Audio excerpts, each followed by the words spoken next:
Hello. Hi, everyone. Can you all hear me well? Yeah? All right. I'm just going to shortly introduce myself. For those who don't know me, I'm a partner of ChangeNOW. My name is Nora Gerby, and I'm the founder of Who Cares Chronicles. I'm very delighted today to speak with you again on a very important topic for all of us. How can we imagine or reimagine fashion? And to start, I thought it would be interesting to look at the very definition of imagination. I mean, we all have imagination. We all think of it. We all speak of it. But what does it really mean? So if you look at the basic introduction of what the definition of imagination is the faculty or action of forming new ideas or images or concepts of external objects not yet present in the senses. I think it's very interesting to think of what our imagination can create, and particularly when it comes to fashion.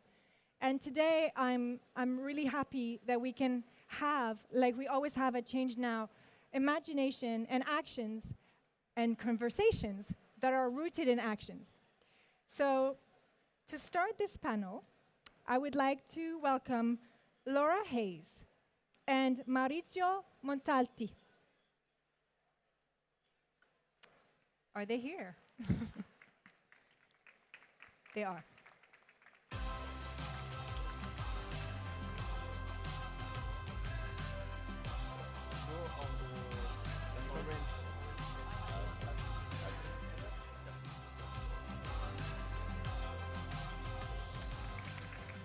Welcome, Laura. You can come closer, Laura. They told us that you have to go on the orange.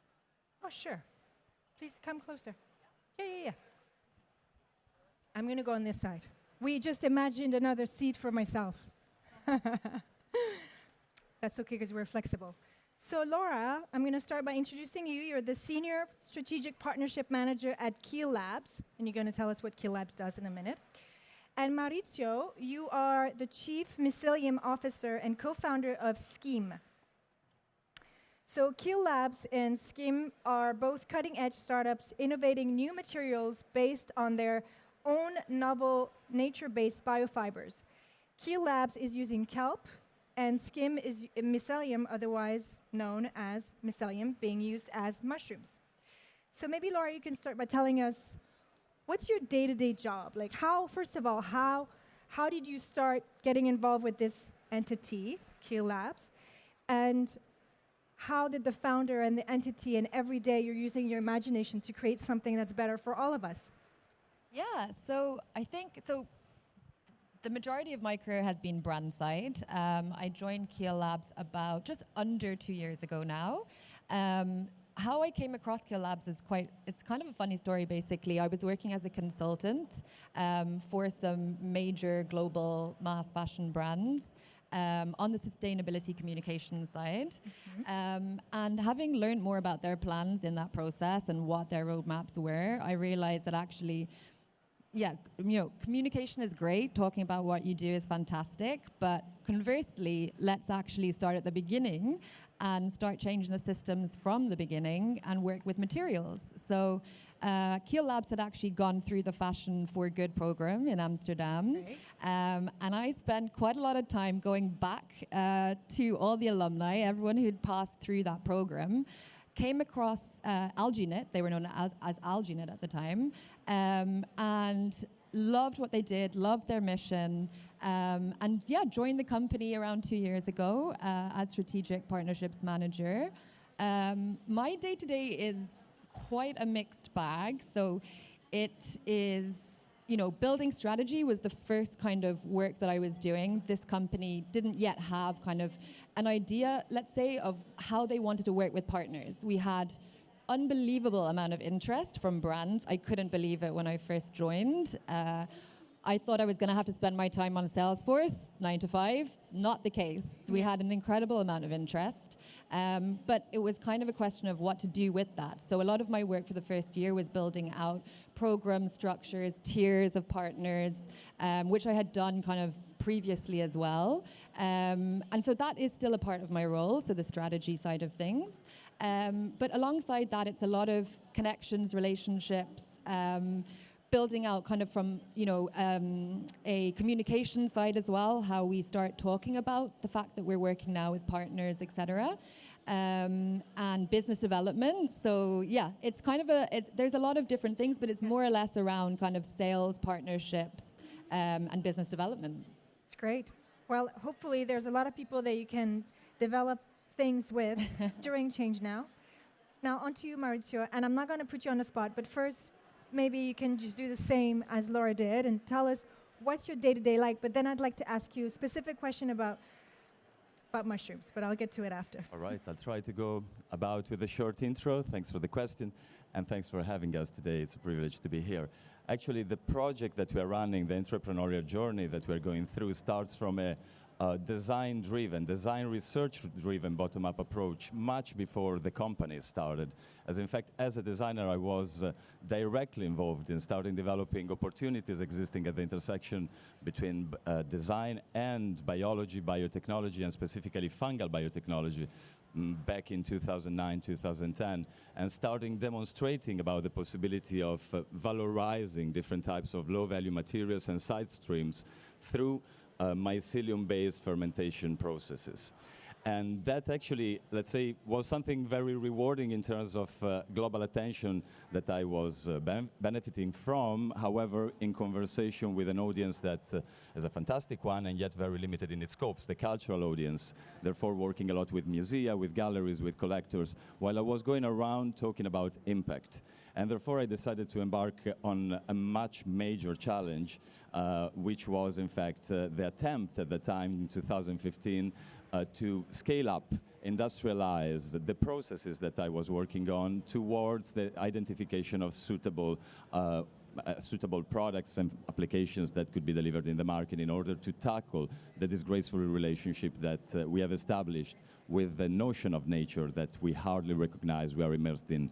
And this is based on an engagement with other than human living beings, microbial systems, to be respected as effective collaborators, together with whom we in fact engage in a relational way in order to derive structured materials. So effectively what we do at SQIM is to develop technologies, again, based on fungal fermentation, where we take up a lot of side streams and residues from other value chains. Think about residues from the agro-industry, any kind of lignocellulosic compound, rather than residues from the textile manufacturing industry, like dirty cotton fiber and things like that, that usually get burned. And in fact, we take those as value and not as waste. We are here to reconsider the notion of waste, as we offer those as nutritions to our cultures, our fungal cultures, to be digested and to allow our selected fungal strains to structure materials. We do this in two different main domains. In fact, we drive two business lines. Again, SQIM develops technologies that are fed to those two business lines. One, on one side, is Mogu, that is a well-positioned brand and set of products that exist within the scopes of the interior architecture and interior design market. We are here talking about acoustic absorbent solutions for interior. We are talking about flooring solutions and so on and so forth. And the portfolio is widening as we speak, also touching upon the building industry applications. And on the other end, we have EFEA, this new class of flexible materials from Mycelium that in fact are often called or referred to as mushroom leather, mycelium leather, as in a benchmark with animal-derived materials. They are not animal-derived, they are consisting exclusively of fungal biomass, and yet the reference to leather and the benchmarking is related also to the haptics characterizing these materials that in fact appear to be very suitable for applications that where generally, again, animal-derived materials are implemented. And today we are already working on commercializing these materials. We are still running relatively low-scale processes. We are running a pilot at this moment. We are swiftly moving to a demo facility in order to not only expand our customer base through the increase of volumes, but also to effectively demonstrate the scalability from an industrial standpoint of a fully regenerative approach that in fact can deliver, besides a fantastic story of regeneration and sustainability, can deliver ultimately quality. And that is what we target. And we do that together with very important partners, among which Caring, and we are here today thanks to a very generous invitation from the Caring Group. And we partnered with Caring and with their brands in order to already concretely deliver suitable innovation in the market. In fact, our products already started penetrating the market with first launches that go beyond the sensation that usually this type of innovations and promising technologies tend to create without delivering eventually facts. That's And right. we are here to demonstrate that facts can be there, that products can work, can deliver technical performance, can deliver emotion, and yet with behind a fantastic story of sustainability, which is not just a story, it's a quantified fact. So I can already buy, there are already in the market leather that's based on mushrooms. That is Mushroom-based leather. correct. Or let's call it a FEA. We actually try to call it with a brand name in order to really make a difference let's say, shift from this idea of comparison, because inevitably we are in a transition phase where these materials are looking as replacements, Yes. but in fact they are not. They are a new class That's of right. materials on their That's own right. with their own opportunities Yeah. yet to be exploded. Yeah, we fully. shouldn't even call it leather. We should call it something else. Exactly. What you called it, which I'm not going to say again because I'm afraid I'm going to not say it right. Before I get to my question to you, I see that you have some samples. I do. So I work in a company obviously called Keel Labs. Our flagship material is called calcin. It's our first product. It's certainly not going to be our last. We rebranded towards the end of last year. And with that, we also developed our first samples. So here you can see this is a blend with cotton. So this is calcin. It looks exactly like a Pima cotton. It has, this is definitely the first feedback we get from customers, from brands, from suppliers when they get their hands on this. And it has the same characteristics that customers and brands are familiar with today. And it also performs quite like them. So in terms of performance, it's quite like a viscose. And it also follows that production process. So yes, so I've got two samples here. This is the first one, which is more a jersey-like. And then the second one is a ribbed jersey as well. Take a look. Yeah. It's really impressive, actually. Yeah. So just a little bit about, I guess, the material as well. So Keel Labs, we are creating a seaweed-based fiber, also yarns. I guess what's very special about the yarns and fibers that we are producing is the fact that they are made with over 75% kelp biopolymers. And when you kind of look at some of our direct, indirect competitors in the market, so mainly seaweed-based fibers, they're playing with just under 10% and oftentimes 5%. So we know of one that's 4% kelp content. So this is what truly sets us apart in the market when compared to other seaweed fibers. There's not many of them, but there is a couple out there. And yeah, as you can probably see as well, the hand feel is similar to materials that we know and love today and we're familiar with, like a cotton, for example. Yeah. And yeah, it has characteristics that are similar as well. It performs, the tests show that it performs like a cotton and a viscose as well. And thirdly, I think, what's really important to us at Keel Labs is that we want to make customers, brands' lives easier. So we want to slot into existing machinery. We want to become, and we are, a plug-and-play solution. Yeah. And I think, that's what really makes us unique in the world of kind of seaweed-based yarns and fibers today. So there you go. I love that you brought samples. Yeah, and we both did, actually. Yes, yeah. yes. And I actually would love to also hear more about the samples that you brought today. Sure. So just to give you a little bit of, again, a visibility on the process, which is very articulated. Yeah. Now, what we do is, again, taking up residues and low-value materials from the agro-industry and utilizing those as feedstock to feed our cultures. We developed a proprietary technology and process, which is based on harnessing the opportunities residing in two main fermentation techniques, let's say as domains, which are solid-state fermentation versus liquid fermentation, as in fact it's a unique technology that allows us to deliver through static fermentation-based processes materials, raw materials, that are absolutely even and homogeneous in terms of density, in terms of color, and particularly suitable in terms of reactivity along processes of transformation. And why do I speak about transformation is that you have to consider two main, let's say, technological pillars. On one side, biofabrication, that is the process we enact. We cooperate with living systems, not just being inspired by, we work with living systems in order to actually functionalize materials starting from the biology. That is not something you can do with a cow, so to say. That is something you can do with a microorganism, with fungi for sure. They are complex in their dynamics, difficult to decipher, but yet if you start being able to master all the many parameters that govern, again, the growth of those materials, you are able to create custom structures that correspond to your necessity along downstream. Downstream being, in fact, the other fundamental technological pillar. So we call it transformation.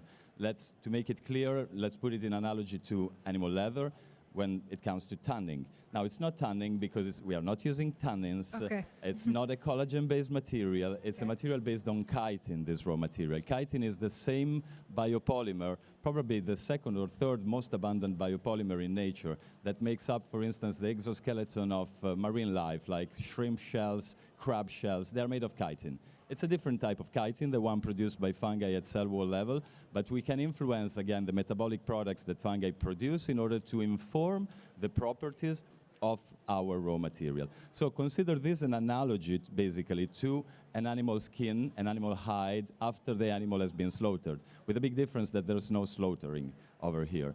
Of course, this material then goes through this transformation process that is based on green chemistry, and that is finalized to stabilize the material, because this is 100% natural, 100% biodegradable, 100% perishable material. Can I see? Eventually, we have to stabilize it in order to make it long-lasting. Because, of course, when we are targeting quality and ultimately sustainability, we want durability to be a fundamental aspect embedded in our products.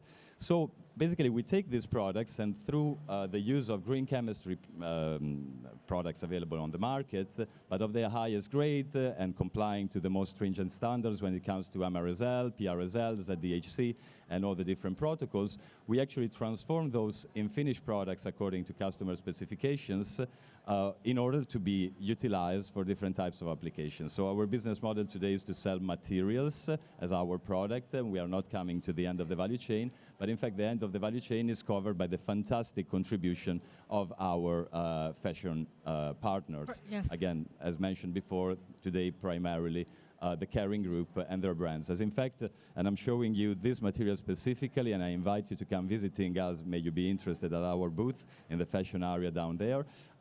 It's something that we were able to launch on the market, and specifically this material that you might notice, as opposed to the others I'm holding in my hands, have a very particular aesthetic, which is not an imitation of a leather grain as typical of all kind of alternatives that emerge. In fact, on that side, we really try to innovate also from the point of view of aesthetics, considering that the pattern that you see emerging is exactly speaking the language of the process that brought the material into being. As in fact, what you see is the effective mycelium structure, is this very interconnected web and network of microfilaments, really micron thick, so 1,000 of a millimeter thick, invisible at the naked eye if you would see a single filament, but visible when they cluster as a mass. Of course, for us, it's been an incredible opportunity to work with this material and introducing to the market, together with a very illustrious fashion brand, being it Balenciaga, together with whom we started our journey in terms of, again, delivering effective solutions to the market and not just promising about the advent of this. I truly believe that time has come to stop signaling and to become ever more concrete. We see a lot of sensation out there. We see a lot of people talking about opportunities, and they are real opportunities. But talking is not sufficient. It's about delivering pragmatic facts and doing that through products that do work. And we had the opportunity to do this with Balenciaga, together with whom we released the first commercial product back in November 2022, being it a very, very long, massive coat designed by Demna Gvasalia from Balenciaga. And it's been a success for us because also it allowed us to test the market, and we cannot wait to unravel the many other developments that are currently ongoing and literally fermenting behind the curtain. So this is proof that you can infinitely co-create with nature as long as you start the process of your imagination. And that's what I would like to ask in my next question, and starting with you, Laura. Our whole society is sometimes getting away from our imagination potential because we're so attached to our phone and our technology. And I'm just really curious to hear about people and how they make time to foster their imagination and to co-create with nature. Because if you, like I said, this is another proof that whatever you ask nature, she's capable of reproducing, obviously, impeccable leather. I mean, for those of you that cannot touch it yet, I really invite you to go and touch it because it's quite incredible. We can co-create infinitely with nature and reimagine our world, not just in fashion, in every sector of our lives. So how do you dedicate time to imagination through your work, because even through your business development and then thinking, and also, I mean, within that question, I'd like to weave in another question. So how do you create that? How do you create space for imagination? And also, is it the brand coming to you and say, can you imagine this for me? Or is this you that goes and says, we imagine this and we think it would really work well for you? So. Yeah, that's a great question. So I think, we're a small team. We're just over 25 people right now. We're growing very quickly. I think I have to give a huge shout out to our R&D team. They're incredible. We have, a massive arm. There's a research side of the company as well. And those are the guys that are really getting creative on a day-to-day basis. We lean heavily on them. Of course, we're kind of the end of the chain. We work very closely with our R&D teams. And I think, every day there's endless possibilities that are coming up in terms of our material. Just yesterday, we got some samples back from a weaver, and it was so exciting to see what was possible. My mind was going crazy. Like, I already know what brands are interested in this. It opens up a world to kind of home furnishings, for example, if you're talking about weaving. It's opening up to automobile, beauty. There's, the world is our oyster when it comes to kind of what's next for us. We've started working with apparel brands, so fashion brands, apparel brands, as of Q4 last year. They are testing and evaluating the material. I think to answer your second question, essentially we're giving, brands a handful of kgs to play with of our material, to go away, to ping pong with us. It's why we've chosen the partners that we do, because it's an iterative process. And I think that's why it's so careful to really choose wisely who you start working with. We've been incredibly surprised by the global brands that have come to us and want to work with us. They want to give, any handful of kgs they can get their hands on. They're happy to go away, ping pong with us, back and forth, share learnings. We also share learnings with them, test results. And so you're imagining together. Right, exactly. We're imagining together.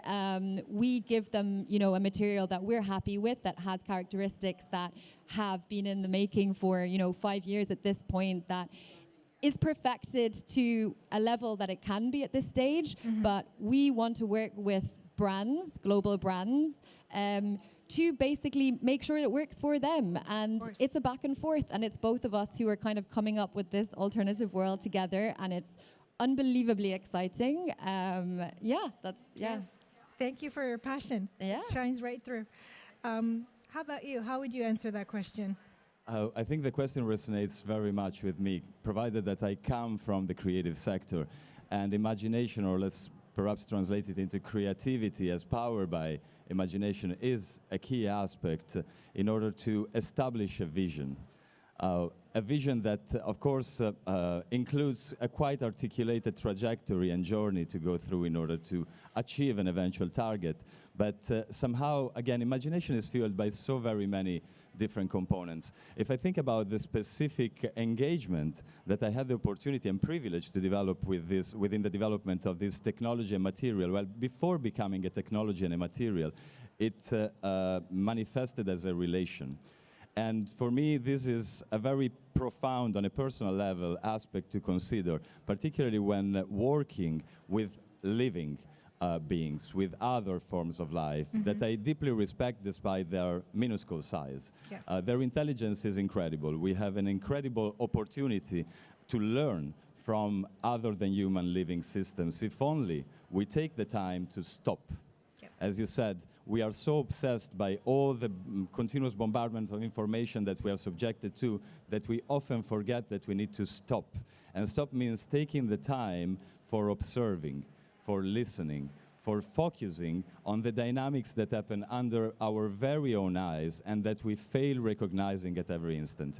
And this is a fundamental step that fuels the imaginative process because it actually allows you to start deep diving literally into, for instance, microbial landscapes, where you start noticing behaviors of communities at a very, very small level when it comes to, again, the scale, that are really inspiring for informing not only your processes, but your behavior as an individual within a complex society made out of many other cells, being each of us. So it makes you also very much reflect about the importance of recognizing the power of the individual within a collective that needs to act cohesively.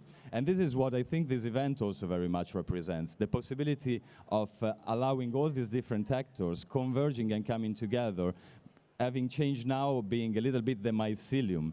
The mycelium as in nature that is working as a fundamental network connecting different agents, not only fungi, but plant roots and so on, and distributing nutrients across all different domains of life, and not only nutrients, distributing information. So if we only recognize the fact that we are belonging to this very, very tight network where we are all entangled, literally, into a relational dynamic that is rooted in transformation, in change, and if we are there to embrace change and transformation and therefore to let go our obsession for eternity, also when it comes to our material culture, I think that we can do much. We need to learn to let go. We need to learn how to program and develop solutions that we can program in order to actually be there for a specific scope in a specific time and eventually be reabsorbed by the system in a beneficial way. And this is what Mycelium teaches us and allows us to imagine also very concretely already today, but we are barely scratching the tip of a much larger iceberg, and the cooperation from many other actors is needed in order to trigger this positive re-evolution that is so urgently necessary. Thank you, Maurizio. Thank you. Thank you. It's what I call environmental intelligence. It's using nascent technology with the incredible, powerful intelligence of nature, which we don't do enough. So I highly invite all of us today at ChangeNOW to do this. And I've never been compared to a mushroom before, so I like that. It's a compliment. I know, I take it. I take it with great honor. Thank you so much. We're now going to get on to the second part of our panel, so I'd like to thank you, and I'd like the audience to join me to thank you. Thank you. Please. Yeah. Thank you. Thank you. Thank you. Thank you, Maurizio. Before we get to the second part of our panel, and yeah, I'm getting my mic fixed. I'm getting in trouble. So, before we get to the second part, we're gonna have the great pleasure. Now you can hear me better. We're gonna have the great pleasure to see a little video by the OR Foundation. Thank you. Any moment.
So for this next panel, I would like to welcome Barbara Trachte.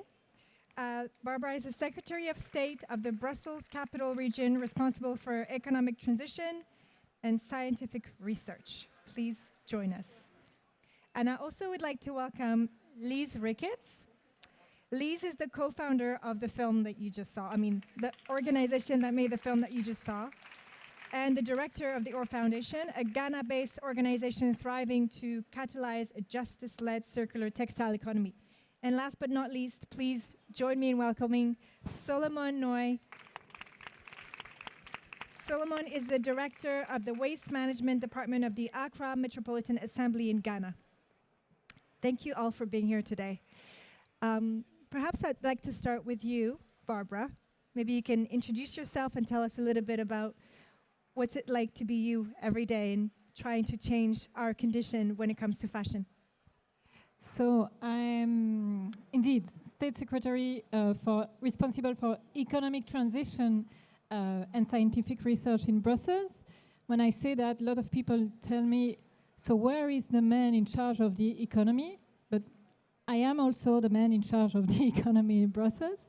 But when we decided to use these titles, this economic transition concept was to show that we want our economy to change and to be, all of our economy in Brussels, to be more sustainable, more responsible. More responsible on our territory, but also taking into account the impacts of the way of life, actually, in Brussels, outside Brussels, just around Brussels, but also in the countries in the south. The impacts, the social impacts, but also, of course, the environmental impacts. So that's my everyday job. So, I mean, obviously, the very basis of your work when we talk about imagination is that you have to work with pre-existing conditions that are very heavy at times, and you have to imagine new solutions, but you not only have to imagine new solutions and new ways of thinking, you also have to convince people to implement them. So how are you doing that? How are you working with different bodies of governments? How are you working with different institutions, different civic groups? How does that, what's the imagination there? Actually, I don't have to imagine by myself. Thank God. Because there is a lot, there is already a lot of people imagining such interesting and inspiring projects. As a politician, I only have to help them, actually, help them spread their ideas and becoming bigger, actually. So that's the inspiring part of my job. Then I have to talk to other economic players. They don't are there yet. Yes. To say it so. I think how to make it. I think what I see in Brussels, though in the country of the global north, is that it's already changing. There is a lot of also old, let's say old or traditional companies which are already thinking about their social and environmental impacts. So my job is more to my job is more of incentive. I don't have a real regulation power, but it's working because I think things are changing, and such event like this shows it also. And it's a lot of diplomatic work, I guess. You have to do a lot of... Yes, yeah. Also between them, they should convince them, they can convince them much better than I could do. But there is something still, the old world is still very powerful. Yes. We have to face it. But things are changing, and there is also let's say, a green acceleration. So you would concur with Laura previously, where she spoke of collective imagination. That's basically where you stand, I would assume? Where you have to play the collective imagination. I'm trying to accelerate it also. Very good. Thank you. Thank you for being here today. Liz, I'd like to now ask you a few questions. You and I have run in the same circles in New York before, but how did you manage to end up in Ghana and working so closely with the country and its people? Thank you, Nora. And on that, I'd like to just acknowledge that Solomon and I are here as part of a much larger delegation. So they're in the front row. Maybe if everyone can stand up. Yes, please stand up. Please stand up. a 20-person delegation from Contamonto. Thank you. Thank you so much. So I ended up in Ghana. I worked in the fashion industry. I studied design, and I worked as a designer and a stylist for a little while in New York City. And I was working in the industry at the time where everything shifted to a fast fashion business model. So even luxury brands were going from 2 seasons a year to 5 seasons a year and then to drops.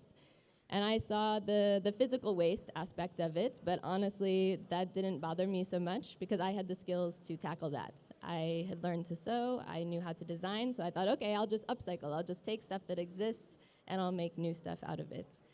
But what also happened during that time was that there was a mental toll that was taking place across the industry, where because people had to now work at a pace that is inhumane, they were suffering. And so a lot of the people I was working with turned to substance abuse or attempted suicides.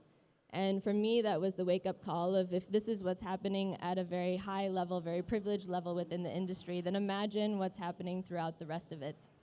So that was, for me, my breaking point, as many of us have had, of saying, what can I do differently? I don't want to be complicit in where this is going. So I started offering my services to anyone who would have me. And one of the companies I started working with was a fair trade fashion company that was founded by my now partner, Branson, and a Ghanaian artist named Ram. And so I first came to Ghana to upcycle clothes from Contamonto. I went to Contamonto within the first week, and it changed everything for me again. I think it was the first time that I really understood what a commodity is. Of course, you have a textbook definition, but when you see piles and piles of stuff, you know, people sitting on piles, the clothing flying across your face, you can't deny that so much effort, so much money is going into creating these things that ultimately just become weight. It's just weight being shuffled around the world, people taking a penny here, a penny there. And I realized it's much bigger than creating an alternative fashion brand for me. And I looked around and I saw Contamonto has thousands of tailors that are far more skilled than I am at upcycling, so why should that be the thing that I do? And I thought to myself, I'm coming from the place that is ignorant, that is dumping things here. So that's why we started the nonprofit, to try to educate and to support the good work that's already happening in Contamonto. Thank you. Thank you, Liz, for this introduction. Solomon, on to you. Thank you for being here. So in your job, on a day-to-day basis, I must ask you as well, what is it like to be the director of the waste management in Accra? Yeah, thank you. It's not an easy task at all. To give you an overview, as city managers, we are very much concerned with the informal economy that is rallying around the business of second-hand clothing, because it serves as a source of livelihood for some of our most informal sector players. At the same time, we have the responsibility for making sure that whatever residual effects, residues that come as a result of their business activities, we make sure we get rid of every discarded material from the space for effective management by way of treatment and then final disposal. But unfortunately, you wake up every day, and to give you an overview, you are overwhelmed with the tax that faces you. To give you a gist of it, the arithmetic, we can estimate that just about 50 long trailer articulator vehicles transport cargo from these containers from the port city of Tema to Katamanto community every week. And together, they discharge about 400 pieces of bales, Wow, each weighing 55 kilograms.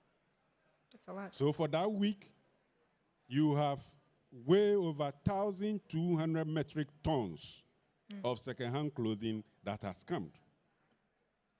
Out of this, the quality of the textile clothing keeps going down to the extent that with the video you saw, they are able to do effective sorting.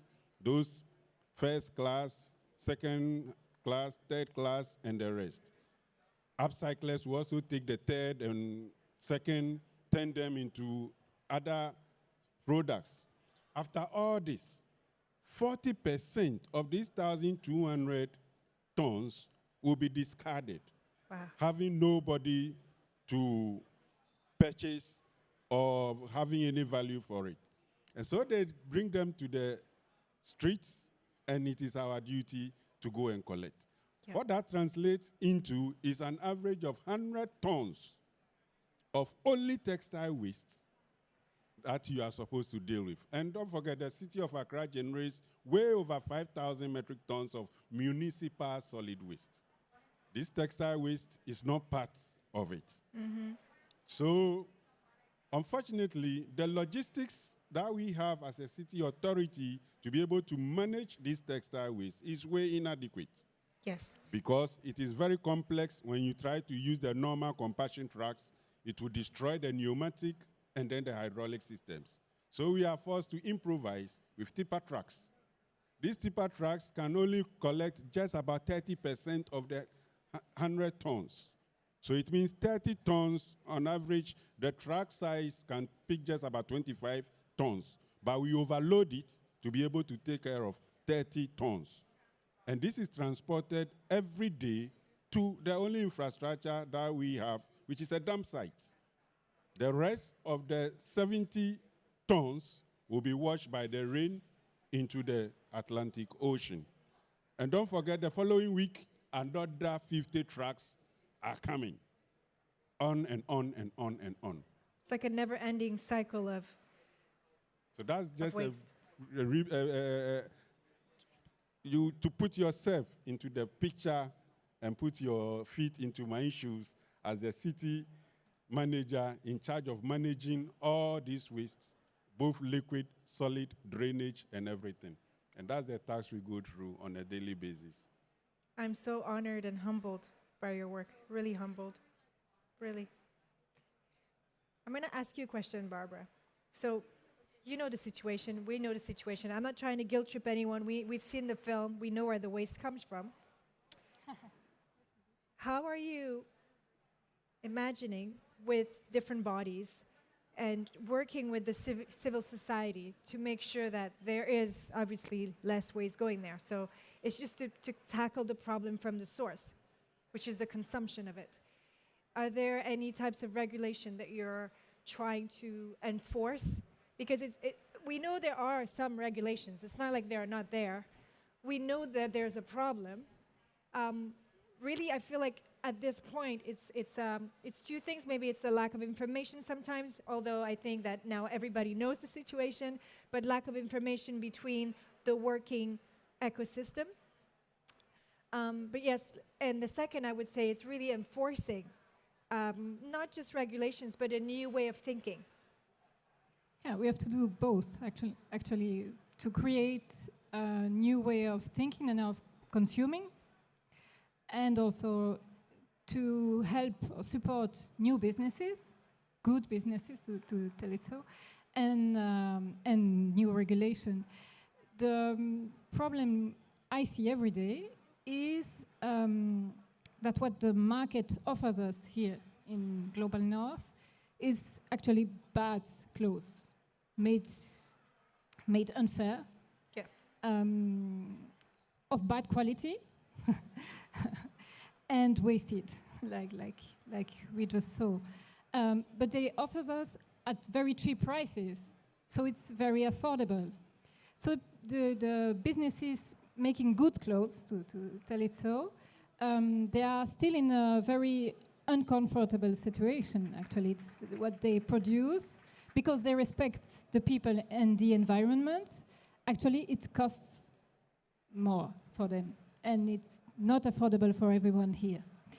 And that's a big problem. So we can change the way of thinking of the consumers. We have to do it, and we try to do it in different ways. We try to be positive and so on. But still, it's not cheap. I mean, it's not affordable for everyone. Yeah. And on the other side, you have, like here in Paris, brands which are very aggressive and very affordable. So we are in a very unfair competition, actually. So only to change the way people think or consume won't be enough. So we also have to support new businesses in respecting the environment and the people, and we need regulation, because without regulation we can't make a fair competition. Of course. Yeah. So yes, we have to do everything at once. And yes, and we will, hopefully. Yeah, Hopefully. and we are doing it. I mean, Yes, we have to do it. Yes. We do it. Yes. ChangeNOW is a summit that's rooted in action. Of course. We bring people on stage that are doing things. And Barbara, thank you for sharing with us what you're doing. But Liz, maybe you can, I feel like you're kind of like in between, between the regulation and in between the last part of the process of these clothes that are just not good for us. I mean, I love this expression that says, I'm not rich enough to buy cheap things. And I feel like we're all collectively environmentally poor. So we just shouldn't be buying what we're buying, like, at the end of the day. And maybe I can ask you to say a question, like, given that you have this role within the foundation, what type of, other than the film that you are doing and you're sharing with us today, what are the things that you're trying to do to spread that awareness in collaboration with the regulations that are being developed? Thank you so much. We're actually here in Europe to campaign around our Stop Waste Colonialism campaign, which is pushing for EPR policies to be globally accountable. So we see EPR, extended producer responsibility, being key to catalyzing what we call a justice-led circular textiles economy. So if you aren't familiar, France is the only country that has an EPR policy for textiles currently. And unfortunately, it's not doing the job that it set out to do. For one, the fee is very, very small. So brands are only charged around a penny per garment, which is not anywhere close to what it costs to actually manage waste. But then the bigger issue is that of the clothing that's collected in France, 80% of it is exported to the continent of Africa, and all the money that is collected to manage that waste stays here in France. So for us, this policy essentially codified waste colonialism, and the EU is looking to implement a harmonized policy across all member states for EPR. And so the reason that we're here, we came in November with our partners Vestiaire Collective. We met with policymakers here in France around the EPR policy here, but then now we're extending that more broadly to the EU. We just were in Brussels, meeting with stakeholders there and really asking that these policies be made globally accountable.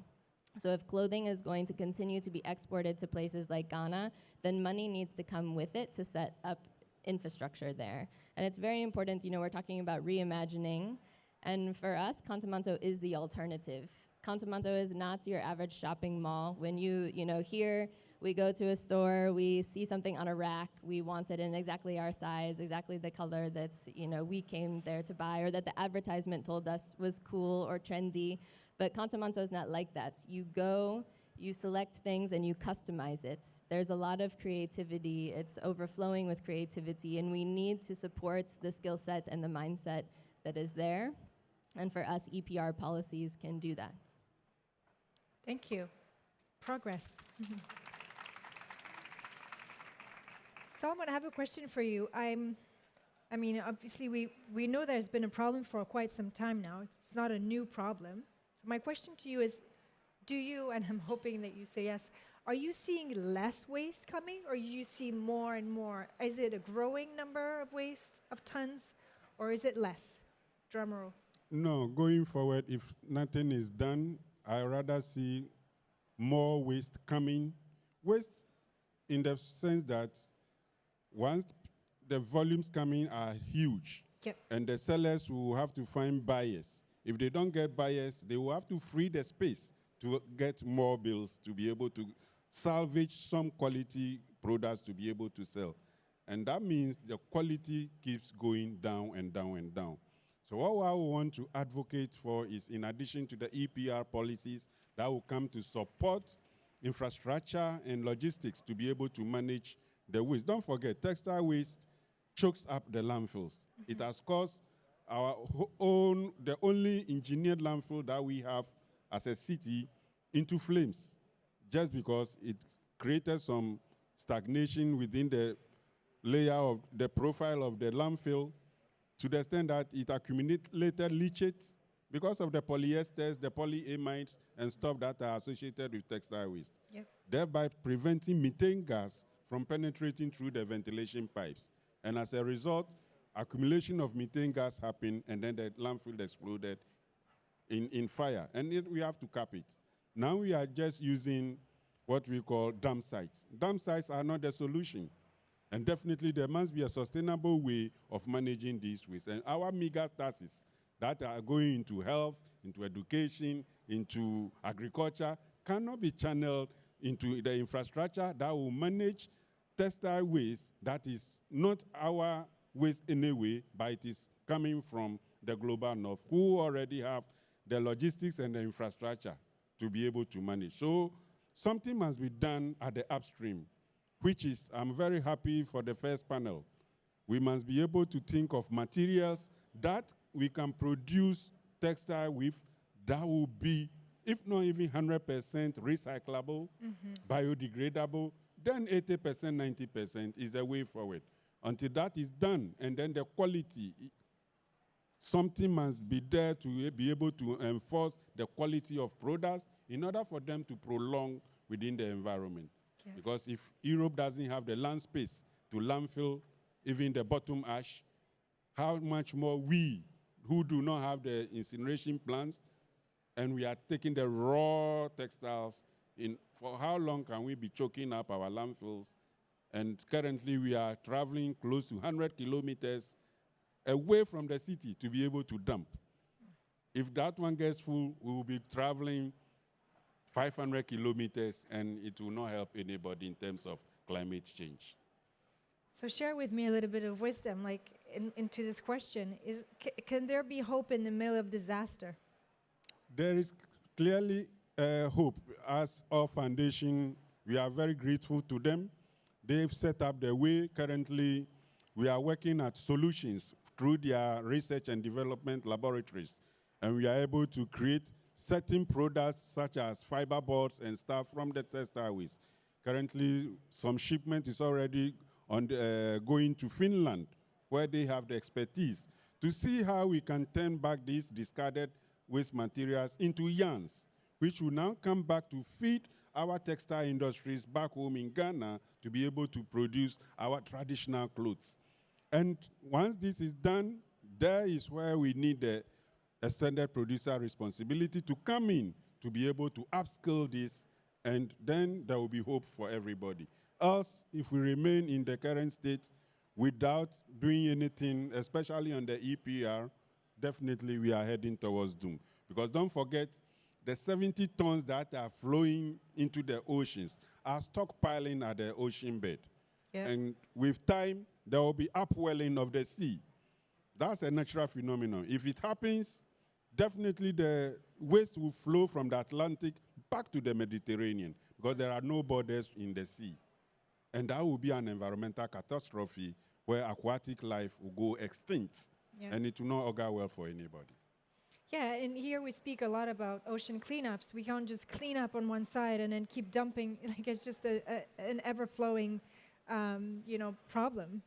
You cannot just patch it up on one side and then just have waste being continuously dumped into the ocean. Liz, maybe you want to close up with one word, because I would like to honor, because you mentioned like the traditional clothing. We have someone in the audience that's wearing traditional clothing. I don't know if you can stand up for us. Turn around. So beautiful. Yeah. That's some clothing you don't want to dump. Exactly. Maybe you just want to share a few words about the community that's here today. Contamanto is my favorite place on the planet. I think you asked about hope, and for me, Contamanto embodies imagination and hope, because every day you go there, people work 6 days a week, nonstop, taking a problem that is not theirs and being kind, not complaining, welcoming people to their space, using their ingenuity to make the best of what has been given, and we're fighting back. I think that our name, the OR Foundation, it means alternative, and for us that comes from the fact that the best resistance is an alternative, and again for me, Kantamanto is the best resistance on the whole planet that we have to fast fashion. And so all I want to do is be there to support these incredible human beings that I've become very lucky to know in their work, and support them in getting the resources and the respect that they're owed. Thank you. Thank you. Thank you for being here. Thank you. Thank you for this panel.